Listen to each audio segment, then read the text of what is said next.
വളരെ കുറച്ചുള്ള ആളുകൾ മൂന്നാറിനെ ഹെലികോപ്റ്ററിൽ ഇരുന്ന് ആകാശത്ത് നിന്ന് താഴോട്ട് കണ്ടിട്ടുണ്ട്. വളരെ വളരെ കുറച്ച് ആൾക്കാർ, വിരലിൽ എണ്ണാവുന്ന ആളുകൾ.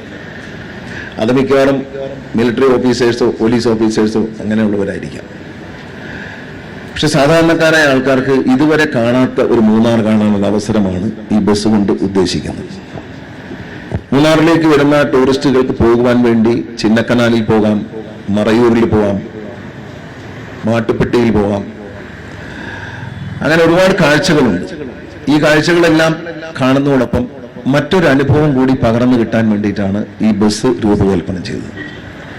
ആദ്യം തന്നെ നിങ്ങളെല്ലാവരും മനസ്സിലാക്കണം, ഈ ബസ്സിന് ഒരു ഹെഡ്ലൈറ്റിന്റെ ആവശ്യം പോലും ഇല്ല.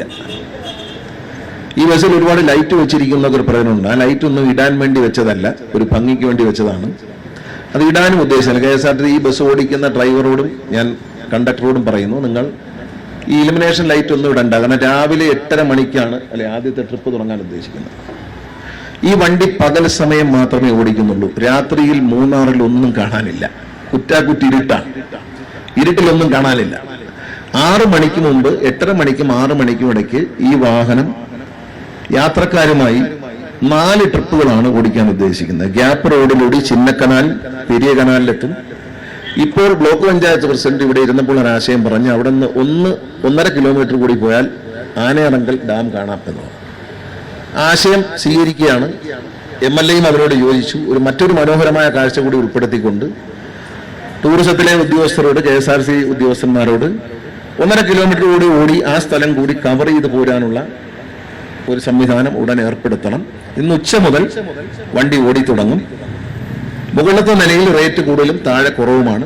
അത് തിരുവനന്തപുരത്തെ ഡബിൾ ഡക്കറിലും അങ്ങനെ തന്നെയാണ് ചെയ്തിരിക്കുന്നത്. എന്തിനാണ് ഈ ഡബിൾ ഡക്കർ ഇവിടെ കൊണ്ടുവന്നത്? നമുക്കറിയാം, ബഹുമാനപ്പെട്ട തെരഞ്ഞെടുപ്പ് കമ്മീഷന്റെ നിർദ്ദേശപ്രകാരം കഴിഞ്ഞ തെരഞ്ഞെടുപ്പ് കാലത്ത് വോട്ട് ചെയ്യുക, എല്ലാവരും വോട്ടവകാശം ഉപയോഗിക്കുക എന്ന മുദ്രാവാക്യം ഉയർത്തിപ്പിടിക്കാൻ വേണ്ടി KSRTC ഒരു ഡബിൾ ഡക്കർ മൂന്നാറിലേക്ക് കൊണ്ടുവരണം എന്ന് ബഹുമാനപ്പെട്ട തെരഞ്ഞെടുപ്പ് കമ്മീഷൻ ആവശ്യപ്പെട്ടിരുന്നു. അതനുസരിച്ച് ഒരു ഡബിൾ ഡക്കർ ഇവിടെ കൊണ്ടുവന്നു. ആ ഡബിൾ ഡക്കർ ഇവിടെ കൊണ്ടുവരുമ്പോൾ തന്നെ പാർലമെന്റ് ഇലക്ഷനാണ്. എൻ്റെ മനസ്സിലൊരു ആഗ്രഹമുണ്ട്, ഒരു ഡബിൾ ഡക്കർ മരത്തിലൊന്നും തട്ടാതെ മൂന്നാറിൽ എത്തുമോ എന്നറിയണം. അതിന് KSRTCക്ക് പൈസ എന്നുള്ള സമ്മാനമല്ലാത്തതുകൊണ്ട് ഇലക്ഷൻ കമ്മീഷന്റെ ചെലവിലാണ് ഡബിൾ ഡക്കർ ഇവിടെ വന്നത്. അപ്പോൾ ഒരു വെടിക്ക് 2 പക്ഷി. ഡബിൾ ഡക്കർ ഇവിടെ കൊണ്ടുവരാമെന്ന് കണ്ടുപിടിച്ചു, ചെലവില്ലാതെ, നമ്മുടെ ചെലവിലല്ലാതെ കൊണ്ടുപോകും. അല്ലെങ്കിൽ വെറുതെ ഗണേഷ് കുമാർ ഒരു ഡബിൾ ഡക്കർ എടുത്ത് ഡീസൽ അടിച്ച് ഇവിടം വരെ ഓടിച്ചു കളഞ്ഞു എന്ന് പറയരുതല്ലോ.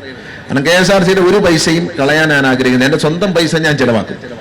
പക്ഷെ സർക്കാരിന്റെ പൈസ ചിലവാക്കുന്നതിൽ ഞാനൊരു വളരെ ദരിദ്രവാസിയാണ്. വളരെ കുറച്ച് പൈസ ചിലവാക്കുള്ളൂ. യാത്രകൾ പോലും ഞാൻ കുറച്ചിരിക്കുന്നത് എൻ്റെ യാത്ര ബത്തകൾ കുറയണം എന്ന ആഗ്രഹത്തോടെയാണ്. ഞാൻ വളരെ അപൂർവമായിട്ട് യാത്ര ചെയ്യാറുണ്ട്. ഔദ്യോഗിക പരിപാടികൾ ആണെങ്കിൽ പോകും, അല്ലെങ്കിൽ പാർട്ടിയുടെ പരിപാടികളാണെങ്കിൽ പോകും. അല്ല, ഞാൻ അല്ലാത്ത ഒരു പരിപാടികൾക്കും യാത്ര ചെയ്യാം. എൻ്റെ നിയോജക മണ്ഡലത്തിൽ ഞാൻ ധാരാളം യാത്ര ചെയ്യും. അതിന് പുറത്തേക്കുള്ള യാത്രകൾ വളരെ വളരെ റെയറാണ്. എന്നോട് പലർക്കും പിണക്കം തോന്നാറുണ്ട്, വിളിച്ചാൽ പ്രോഗ്രാമിന് വരത്തില്ല എന്നൊരു പിണക്കം.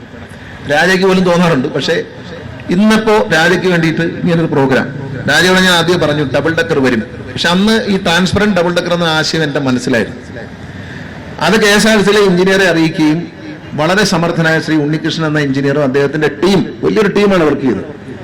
ആ ടീം ഈ ഡബിൾ ഡക്കറിനെ ഇത്തരത്തിൽ രൂപകൽപ്പന ചെയ്ത് മാറ്റിയെടുത്തു. തിരുവനന്തപുരം MLA ശ്രീ പ്രശാന്ത്, അദ്ദേഹം തിരുവനന്തപുരത്ത് ജനിച്ചു വളർന്ന ആളാണ്.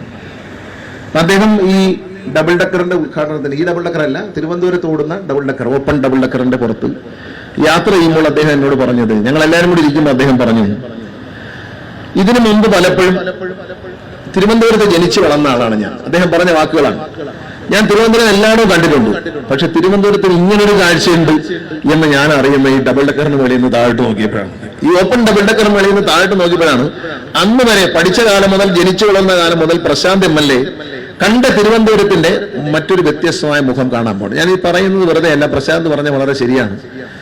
ഇന്ന് മുതൽ ഈ ഓടി തുടങ്ങുന്ന ഈ ഡബിൾ ഡക്കറിന്റെ മുകളിലിരുന്ന് നിങ്ങൾക്ക്, ഈ നാട്ടുകാർക്ക് തന്നെ മൂന്നാറിന്റെ മറ്റൊരു മുഖം കാണാം.